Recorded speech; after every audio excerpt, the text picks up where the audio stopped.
નમસ્કાર વિદ્યાર્થી મિત્રો, હું પિયુષ સોદિત્રા ગજેરા વિદ્યાભવન ઉત્તરાયણમાં ગણિતના એક મદદનીશ શિક્ષક તરીકે મારી ભૂમિકા ભજવું છું. તો આજે આપણે પ્રકરણ 5 સમાંતર શ્રેણીમાં સ્વાધ્યાય 5.1 ના દાખલાની ચર્ચા કરવાના છીએ. ગયા લેક્ચરમાં અને ગયા વિડીયોમાં આપણે સ્વાધ્યાય 5.1ના ઉદાહરણોની ચર્ચા કરી હતી અને થોડી સરવાળાના સૂત્રની થિયરીની ચર્ચા કરી હતી. અને ફરી એકવાર તમને યાદ કરાવી દઉં, ભૂલવાનું નથી કે આ ચેપ્ટરનો ગુણભાર 4 છે, જેમાં 1 માર્ક્સનો એક પ્રશ્ન એટલે કે હેતુલક્ષી પ્રશ્ન કહેવાય અને 3 માર્ક્સનો એક દાખલો આવવાનો છે. તો સ્વાધ્યાય 5.1ના જે દાખલાઓ છે તે 1 માર્ક્સમાં પૂછાઈ શકે. તો ખૂબ જ સરળ સ્વાધ્યાય છે. જો તમે ઉદાહરણ 1 અને 2 નો વિડીયો જોયો હોય તો તમને ખ્યાલ હશે કે સ્વાધ્યાય 5.1ના દાખલા એના જેવા જ સરળ હશે. તો ચાલો શરૂ કરીએ. પહેલો દાખલો છે જે ઉદાહરણ 1 જેની ચર્ચા આપણે ગયા લેક્ચરમાં કરી હતી. ઉદાહરણ 2 ની પણ ચર્ચા કરી હતી. તો આજે સ્વાધ્યાય 5.1નો પ્રથમ દાખલો છે. આપેલી સ્થિતિમાંથી કઈ સ્થિતિમાં સંખ્યાની યાદી સમાંતર શ્રેણી બને છે કે કેમ? એટલે કે આપેલી એક સ્થિતિ છે કે જેમાં ટેક્સીનું ભાડું છે પ્રથમ કિલોમીટર માટે 15 રૂપિયા છે અને પછી વધારાના કિલોમીટર માટે 8 રૂપિયા વધે છે. જો રકમ સમજજો પહેલા. ફરીથી બોલું છું કે પ્રથમ કિલોમીટર માટે 15 રૂપિયા છે. એટલે કે ધારો કે તમે ટેક્સીમાં મુસાફરી કરો છો અને ટેક્સીમાં બેઠા, તમારું સ્થળ 1 કિલોમીટરની અંદર આવતું હોય તો તમારે 15 રૂપિયા ચૂકવવાના છે. અને પછી જો 2 કિલોમીટર તમારે જવું હોય દૂર તો 15 તો ચૂકવવાના 1 કિલોમીટરના, પ્લસ તમે 1 કિલોમીટર વધારે ચલાવી તો 8 રૂપિયા એક્સ્ટ્રા, તો પાછું 1 કિલોમીટર વધારે ચલાવી તો 8 રૂપિયા એક્સ્ટ્રા. એટલે કે 3 કિલોમીટર તમે ચલાવો તો 15 દેવાના અને 8 ને 8 16 બીજા દેવાના. એવી રીતે 2 કિલોમીટર ચલાવો તો 15 દેવાના, 8 બીજા દેવાના. એવી રીતે ટેક્સીનું ભાડું નક્કી કરેલું છે. તો શું આ આપેલી સંખ્યા સમાંતર શ્રેણી બનાવે છે કે કેમ, એવું આપણને અહીંયા પૂછવામાં આવ્યું છે. તો ચાલો શરૂ કરીએ. તો એવું કીધું છે કે ધારો કે ટેક્સીનું પહેલું ભાડું 15 રૂપિયા છે અને ત્યારબાદ વધારો છે તે 8 રૂપિયા છે. પહેલું ભાડું છે પ્રથમ કિલોમીટર એટલે તેને A કહી શકાશે અને વધારો છે એક નિશ્ચિત સંખ્યા છે, વધ્યા કરે છે દરેક કિલોમીટર માટે, તો તે નિશ્ચિત સંખ્યા છે 8. ઓકે, તો ચાલો જોઈએ. 1 કિલોમીટરનું ભાડું 15 રૂપિયા છે, તેમાં તો 8 રૂપિયા દેવાના નથી એટલે 15 રૂપિયા. બીજા કિલોમીટર માટે 15 તો દેવાના, પ્લસ 1 કિલોમીટર એક્સ્ટ્રા ચાલશે કે 15 રૂપિયા પહેલા કિલોમીટરના પ્લસ બીજા 1 કિલોમીટરના 8 રૂપિયા, તો 15 ને 8 23 થશે. એવી રીતે ત્રીજા કિલોમીટરના રૂપિયા કે 2 વાર 8 15 પ્લસ 2 કિલોમીટરના 8 એટલે 15 પ્લસ 16 એટલે 31. તો તમે જોશો 4 કિલોમીટર માટે થાય છે 39 અને 5 કિલોમીટર માટે થાય છે 47 રૂપિયા. તો આપણે અહીંયા જોઈ શકીએ છીએ કે એક શ્રેણી બની છે. પહેલું 15, 23, 31, 39, 47. તો આ એક સમાંતર શ્રેણી રચે છે, કારણ કે એનું nમું ભાડું ગણીએ, n કિલોમીટર માટેનું સૂત્ર છે a plus n-1 into d, પરંતુ અહીંયા d આગળ લીધેલું છે. નિશ્ચિત ભાડું આપેલું છે, નિશ્ચિત સંખ્યા નક્કી છે કે 8 છે, તો પછી આ શ્રેણી કેવી થશે? સમાંતર છે. તો અહીં આપણે કહી શકીએ કે આપેલી શ્રેણી સમાંતર શ્રેણી બને છે.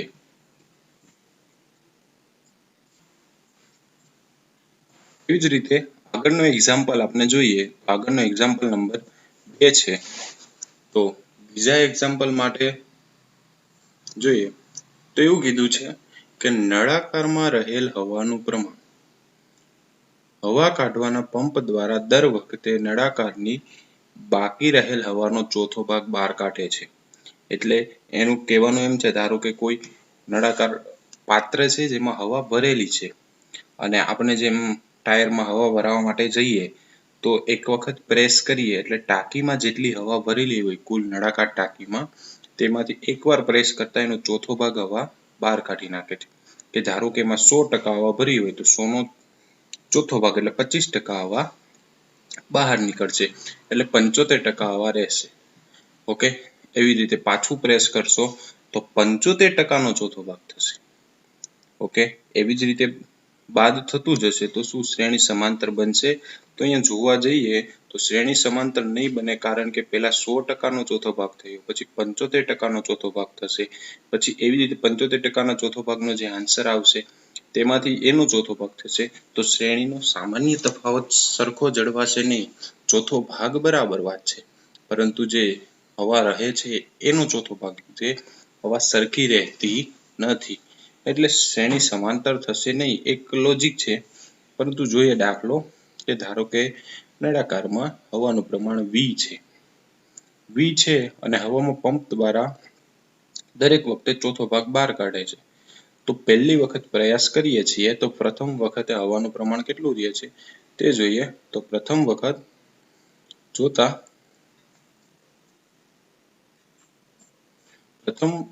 આપણે જોતા પેલા V હતો એનો ચોથો ભાગ એટલે 1/4V થશે. ઓકે, તો V - 1/4V.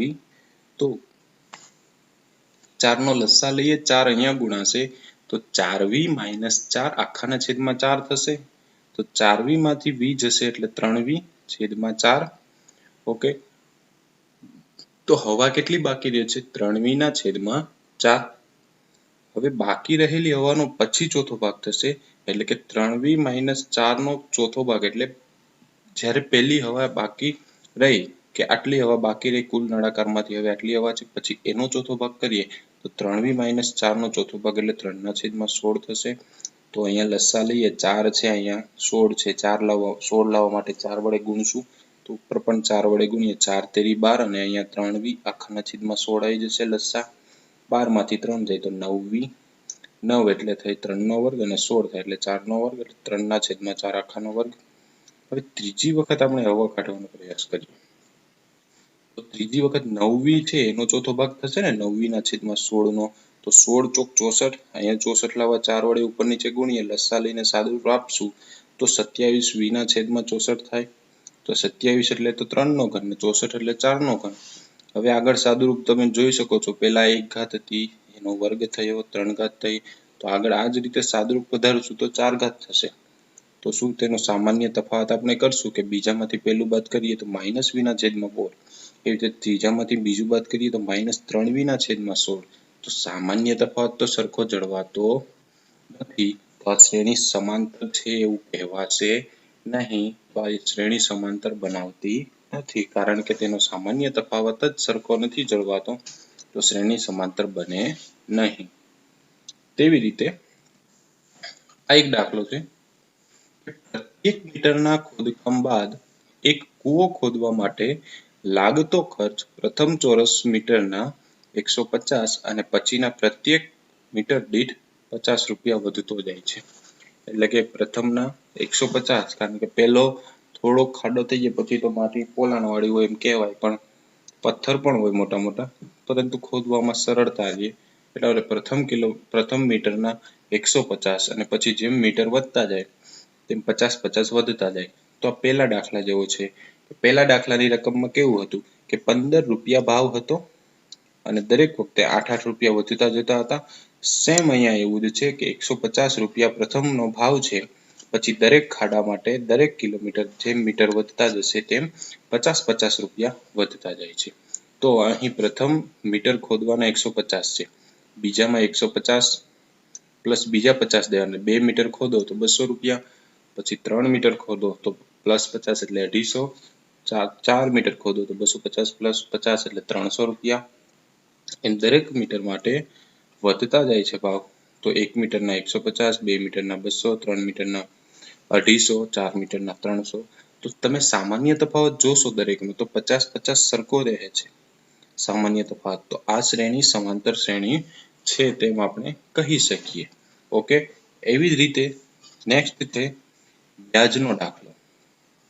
જો આ દાખલો પણ સમજવા જેવો છે, પરંતુ આમાં શું કીધું છે કે 8% વાર્ષિક ચક્રવૃદ્ધિ વ્યાજના દરથી શરૂઆતની રકમ 10,000 મૂકેલ હોય તો દરેક વર્ષે ખાતામાં જમા થતી રકમ. જો ચક્રવૃદ્ધિ વ્યાજ એટલે 8મા ધોરણમાં આપણે અભ્યાસ કર્યો હતો કે ચક્રવૃદ્ધિ વ્યાજ એટલે વ્યાજનું પણ વ્યાજ.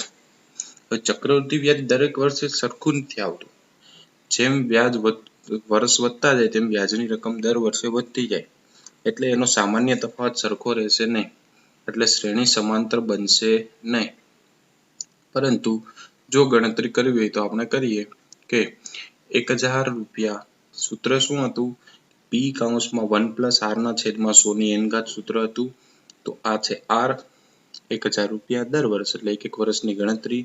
તો પહેલા વર્ષનું સૂત્ર p કૌંસમાં 1 + r ના છેદમાં 100 ની n ઘાત, બીજા વર્ષ માટે અહીંયા 2, ત્રીજા વર્ષ માટે અહીંયા 3, ચોથા વર્ષ માટે અહીંયા 4.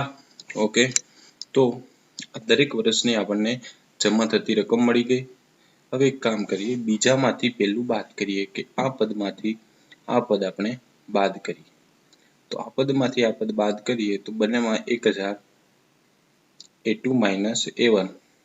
એવી રીતે ત્રીજામાંથી બીજું બાદ કરીએ એટલે કે ત્રીજું પદ છે એમાંથી બીજું. જો અહીંયા તમને એમ થશે સર કેમ 10,000? તો 10,000 એટલે એ તો પહેલા વર્ષે મૂકેલી રકમ છે, એટલે આ પદ થશે બીજું પદ. આ જે મળ્યું આપણને એ પ્રથમ વર્ષના અંતે છે, એટલે પહેલા તો 10,000 હતા, પછી 10,000 કૌંસમાં 1 + 8 ના છેદમાં 100 આટલા વધ્યા, પછી એનો વર્ગ જેટલા વધ્યા, ઘન જેટલા વધ્યા, એટલે પ્રથમ પદ તો 10,000 જ થશે. સમજજો ખાસ. તો બીજામાંથી પહેલું બાદ થયું એટલે 10,000 કૌંસમાં 1 + 8 ના છેદમાં 100 માંથી 10,000 બાદ કર્યા.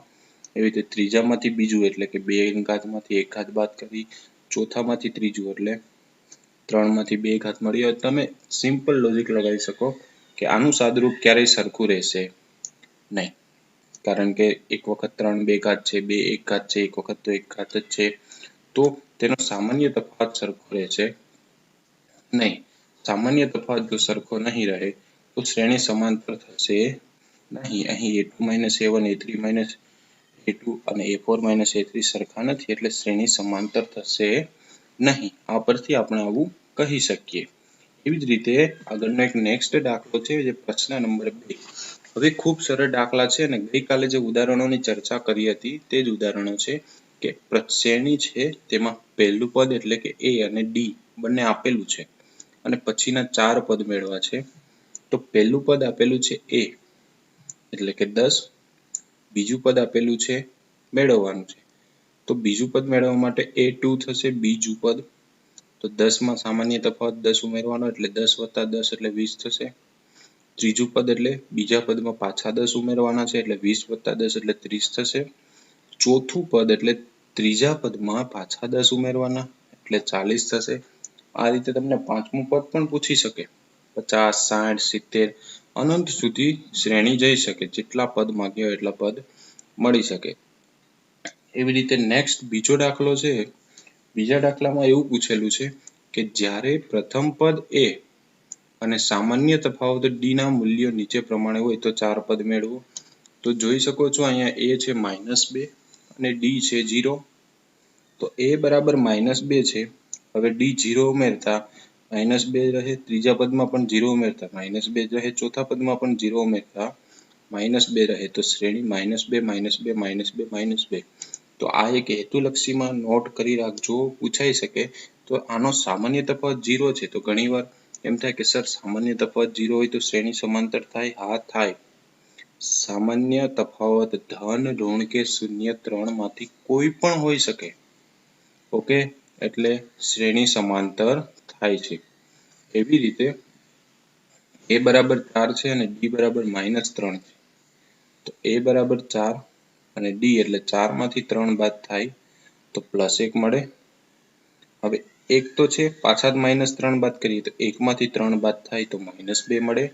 ચોથા પદમાં -2 માંથી પાછા -3 બાદ કરીએ તો -5 મળે. તો આ શું મળે છે? આ આપણને શ્રેણીના પ્રથમ 4 પદ. એકદમ સહેલા દાખલા છે. એવી રીતે a અને d આપેલા છે કે -1 પેલું પદ તો છે જ, બીજું પદ એટલે કે પહેલામાંથી d ઉમેરવાનો. તો -1 માં 1/2 ઉમેર્યો એટલે -1/2.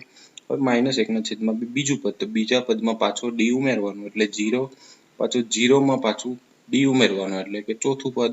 આ રીતે શ્રેણી બની શકે. એકદમ સરળ દાખલા છે અને હેતુલક્ષીમાં આવા 4 પદ, 5 પદ, 10 પદ પૂછાઈ શકે. તમને એમ પણ કહી શકે 15મું પદ મેળવો. ઓકે, તો એના સૂત્રની મદદથી પણ આપણે ગણી શકીએ છીએ, પરંતુ આ રીતે પણ તમને ઈઝી પડે છે.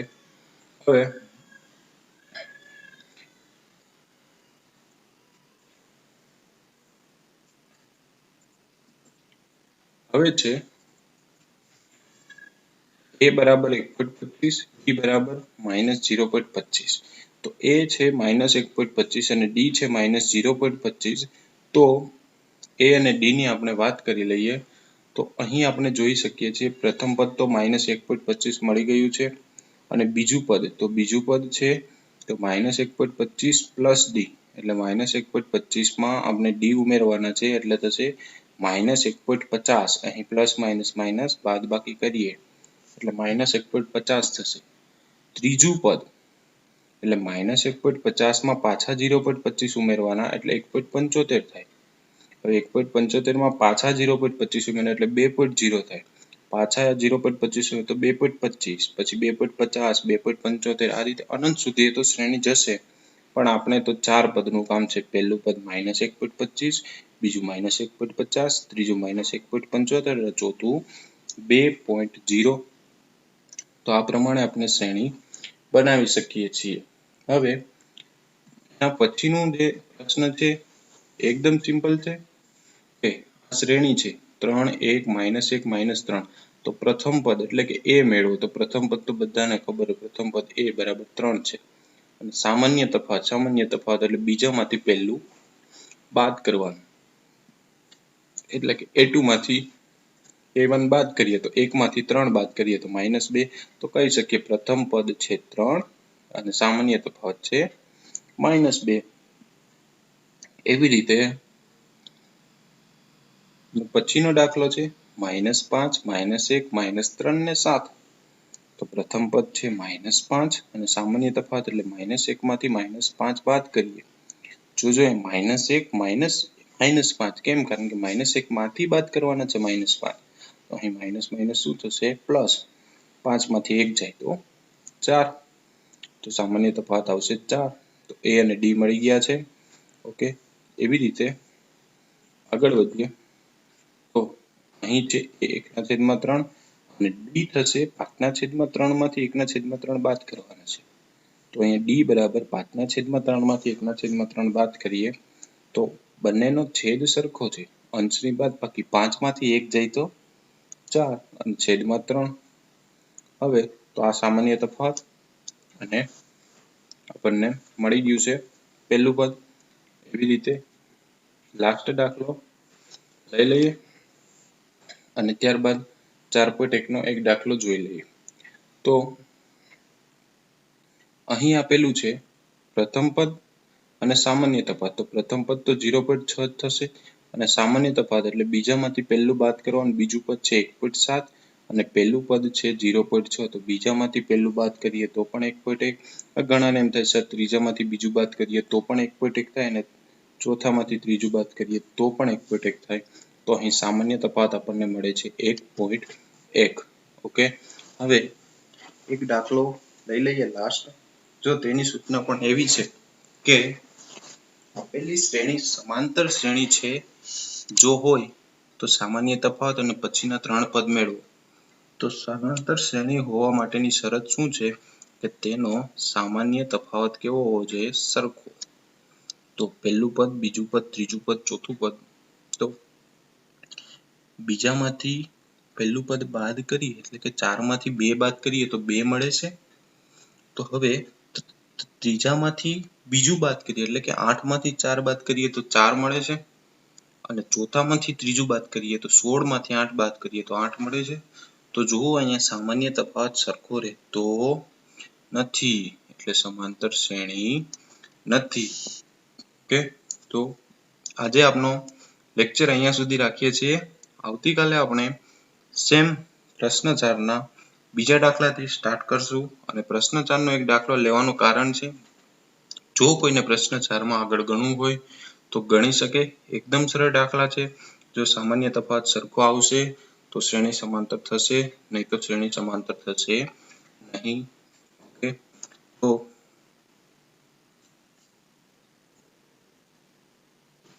ગજેરા વિદ્યાભવન ઉત્તરાયણ દ્વારા તમને જે ઓનલાઈન એજ્યુકેશન આપવામાં આવી રહ્યું છે તે ખૂબ એક સારો પ્રયાસ છે.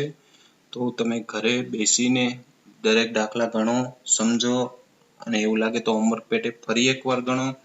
તમારી જાતે રકમ બનાવીને ગણો, કારણ કે ગણિતમાં તો અસંખ્ય રકમો તમે બનાવી શકો. જેટલું તમે વિચાર કરશો તેટલું તમારા માટે જ ફાયદાકારક છે. અત્યારે તમારા માટે ગોલ્ડન ટાઈમ પણ કહી શકાય, કારણ કે તમે વિચાર શક્તિ પણ વધારી શકો છો. કોઈ એટલું બધું પ્રેશર પણ નથી. ઘરે બેઠા માત્ર તમારે શિક્ષણ મેળવવાનું છે અને તેમાં ગણવાનું છે અને વિચારો નવા નવા ક્રિએટ કરવાના છે. તો ઘરમાં રહો, સુરક્ષિત રહો અને ઓનલાઈન એજ્યુકેશનનો આનંદ લો. Thank you.